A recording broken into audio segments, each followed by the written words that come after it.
Hi, and welcome to the March edition of Parent University. I'm Irma Lancaster. And I'm Dr. Adam Malloy, and on today's show, we're going to tell you what's new with IMAG History and Science Center.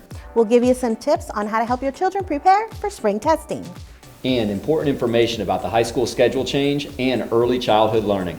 All that and more, plus an expanded giveaway on today's Parent University.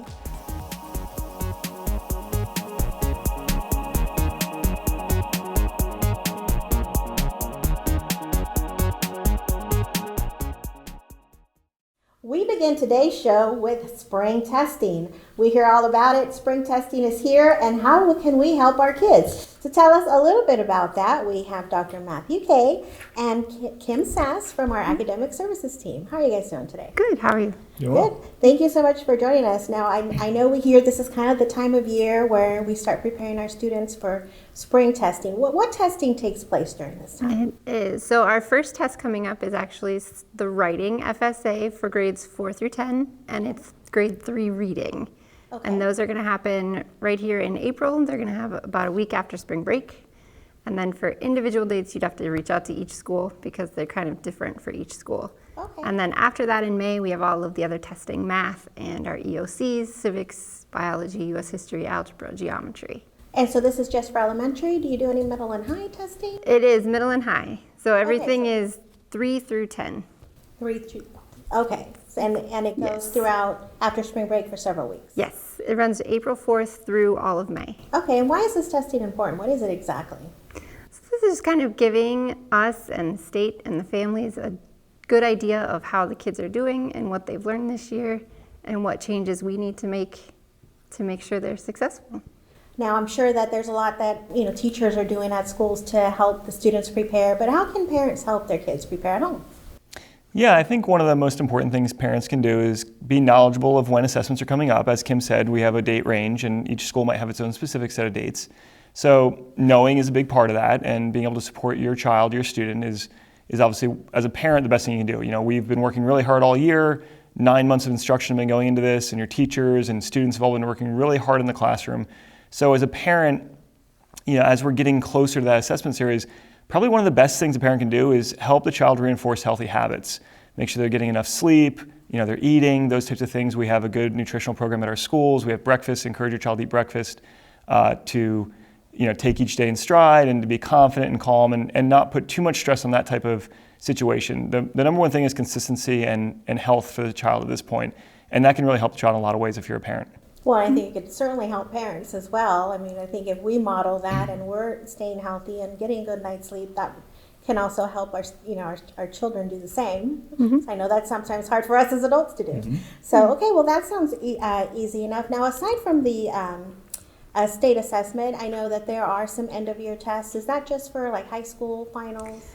It's kind of specific to courses. Okay. So the algebra class has an EOC, civics, geometry, biology, U.S. history are the state end of course assessments. And so if parents want to know what types of tests their students are needing to take, they would contact the school, or does the school constantly communicate saying this testing is coming up, that testing is coming up? And then we're going to have AP and ACE and IB testing as well coming. Okay, great.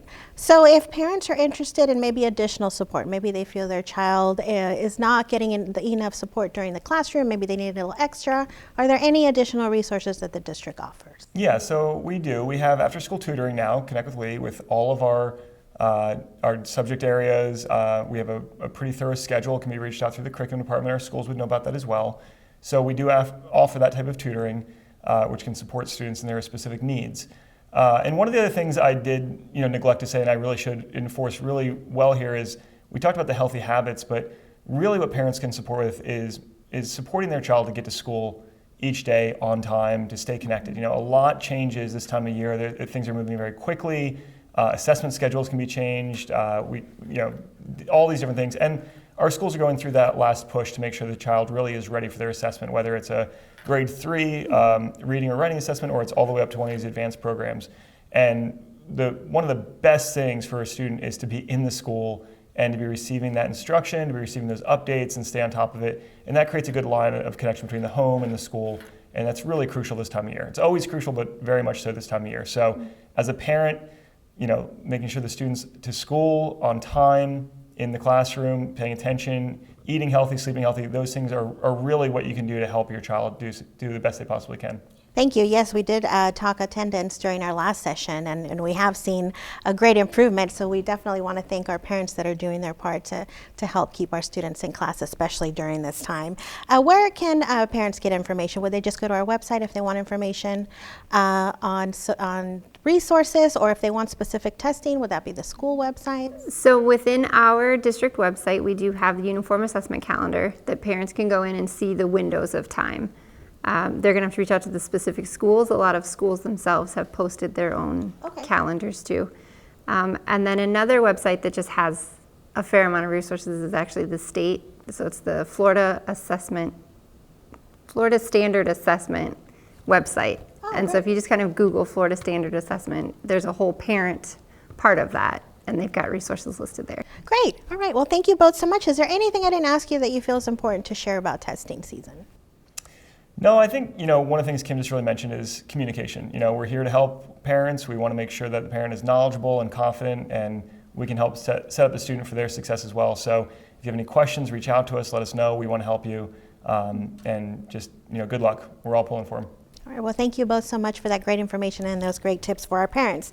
Now, many of you have heard that there's some changes coming to the high school schedule. Here's a video our student interns put together to help explain. Hey everyone, I'm Grace. And I'm Soph. And we're here to tell you about the new high school schedule for the year of 2022 to 2023. Yeah, so basically instead of doing an alternating 4x4 schedule, we're switching to a 7-period schedule. Yes, so no more trying to remember if it's an even or odd day.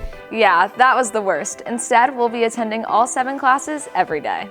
Yeah, and I know you're probably thinking, what is this even gonna look like for us? But don't worry, that's why we're here. Yeah, take a look at the sample schedule. This 7-period schedule will have the same hours as your current high school schedule, starting at 7:05 a.m. and ending at 1:35 p.m. Each class will be 46 minutes. This will add 15 additional days of education per class, reducing the number of required courses from 8 to 7 classes. And it makes it easier for you to access and make up missing work. I'd call that a win-win situation, if you know what I mean. Now, here's where things make it a little bit more complicated. If you're an IB student, here's a breakdown of what your high school schedule will look like.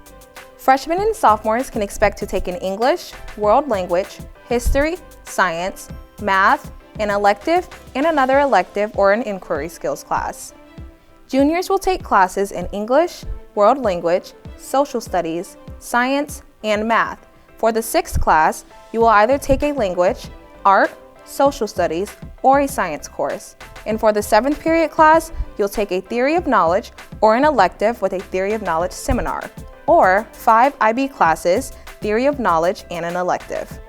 Seniors, you should expect to take 4 to 6 IB courses, depending on your junior year schedule, up to 2 electives and theory of knowledge. For the class of 2023 upcoming seniors, there are 2 options with theory of knowledge. For period 7, you can take theory of knowledge or do alternating days of theory of knowledge and an elective. For those of you pursuing a Cambridge ACE diploma, pay attention. This is what your junior track will look like. For freshman year, you would take English, math, science, and either 2 electives and 2 ACE courses, or 3 electives and 1 ACE course.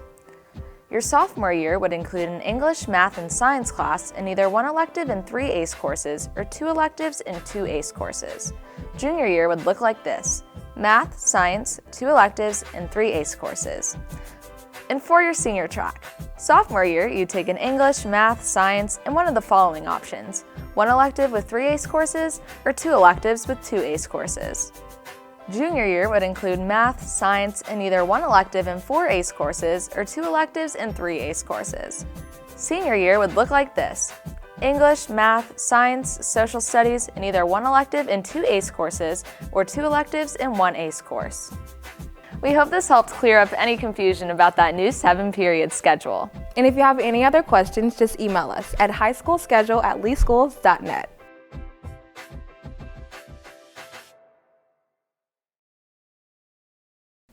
Welcome back. Today we have a very special guest on Parent University, Matt Johnson, Executive Director, IMAG Science and History Center. Welcome, Matt. Thanks for having me. Happy to be here. Yeah, thank you so much for being on the show. I wanted to see what was going on, what's new with IMAG.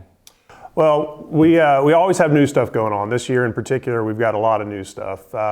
Most exciting thing is we just opened our new STEM lab down at Miramar Outlets. And so particularly with the size of the county we have here, we've got an opportunity now for those in the South County to come visit and do some of our activities at STEM lab at Miramar Outlets. And if they can't make it all the way up to IMAG on a regular basis. Now your main site though is still kind of the water tower site downtown, and you're offering kind of full programming there. Everything's back to programming normalcy? Everything's back to 100%. Yeah, we're doing all the programming that people have come accustomed to seeing from IMAG. Right now, obviously, our big focus is on camps. We've got our spring break camp coming up here next week, and then we have our summer camps all on board and ready for registration, and so those are available.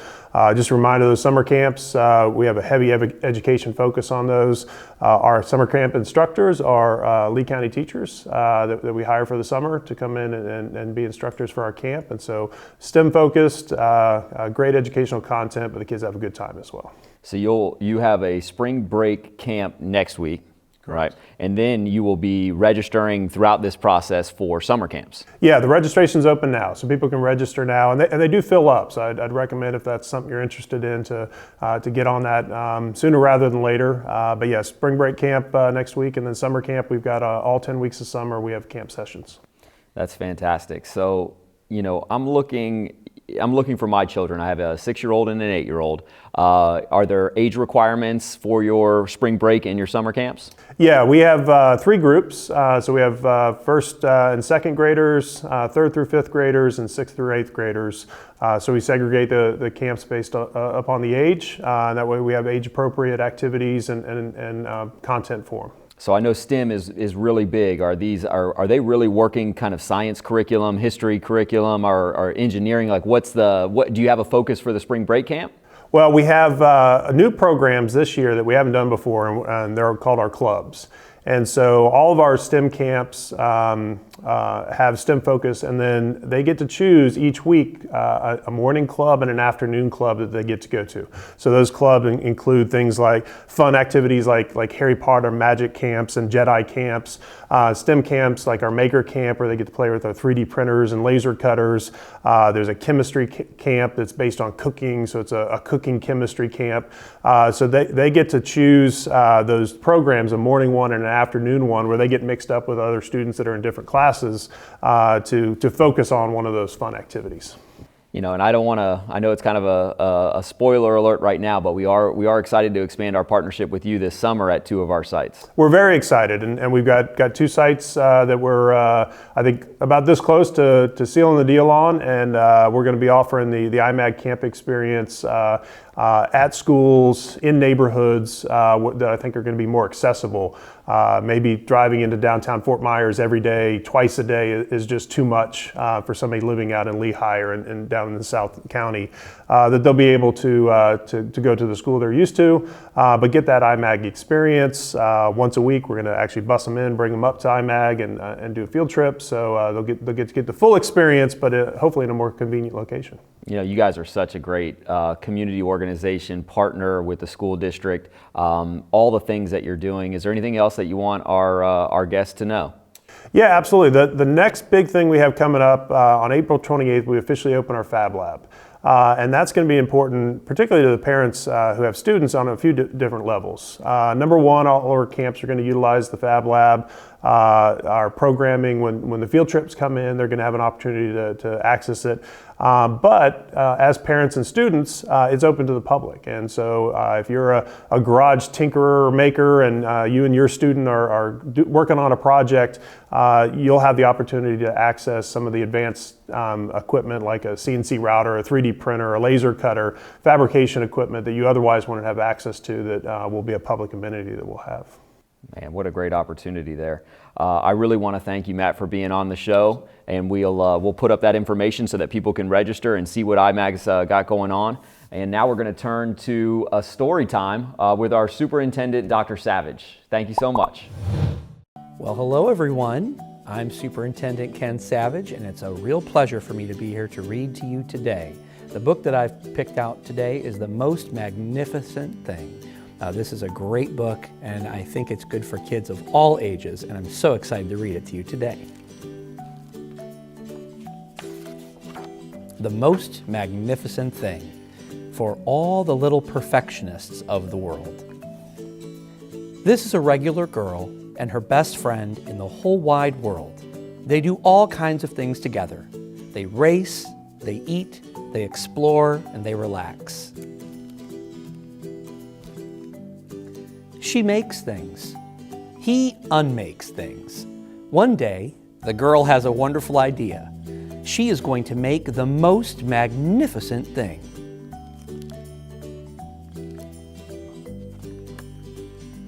She knows just how it will look. She knows just how it will work. All she has to do is make it, and she makes things all the time. Easy peasy. First, she hires an assistant. Next, they gather the supplies. They set up somewhere out of the way and get to work.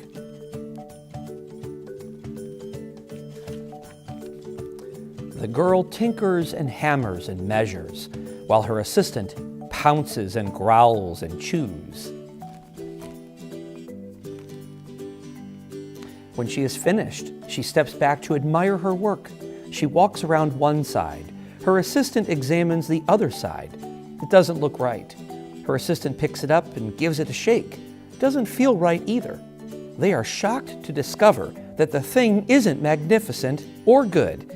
It isn't even kind of sort of okay. It is all wrong. The girl tosses it aside and gives it another go.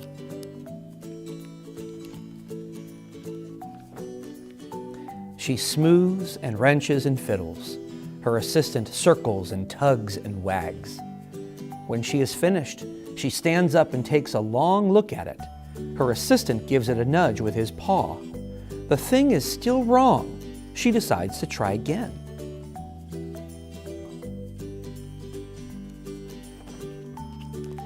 The girl saws and glues and adjusts.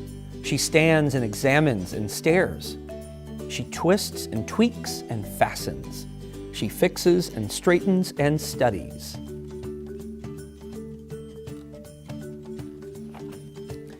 She tries all different ways to make it better. She makes it square. She makes it round. She gives it legs. She adds antenna. She makes it fuzzy. She makes it long, short, rough, smooth, big, small. One even smells of stinky cheese, but none of them are magnificent.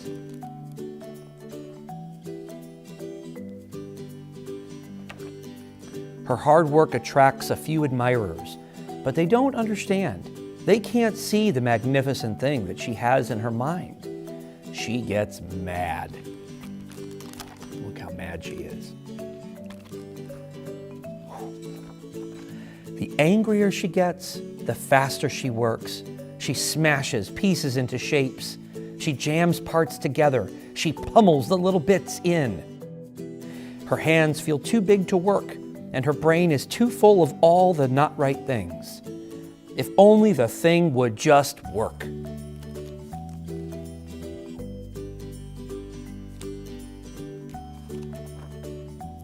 Crunch! Oh. The pain starts in her finger. It rushes up to her brain, and she explodes. It is not her finest moment.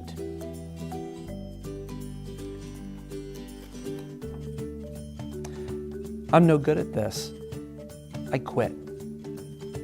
Her assistant suggests a walk.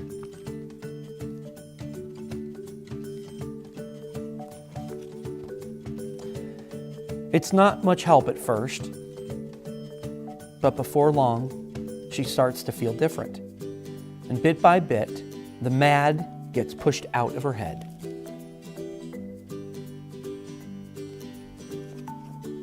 As they stroll along, she comes across the first wrong thing she made. The bad feelings are about to start all over again. Then she notices something surprising. There are some parts of the wrong things that are really quite right. The bolts on one, the shape of another, the wheel-to-seat ratio of the next, there are all sorts of parts that she likes.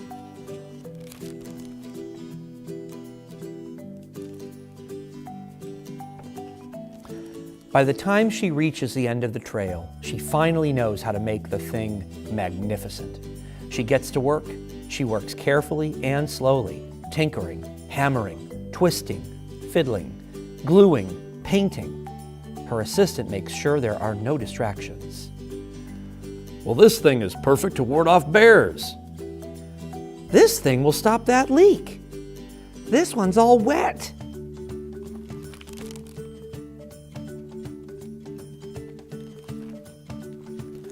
The afternoon fades into evening. Finally, she finishes, and she alerts her assistant.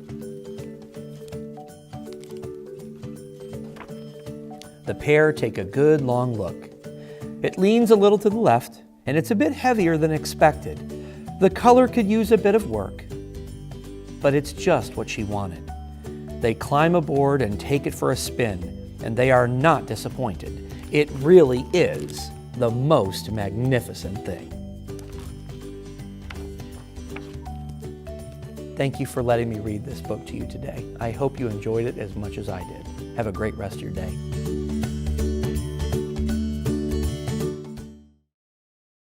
Did you know the School District of Lee County offers early childhood learning programs that prepare our students for kindergarten?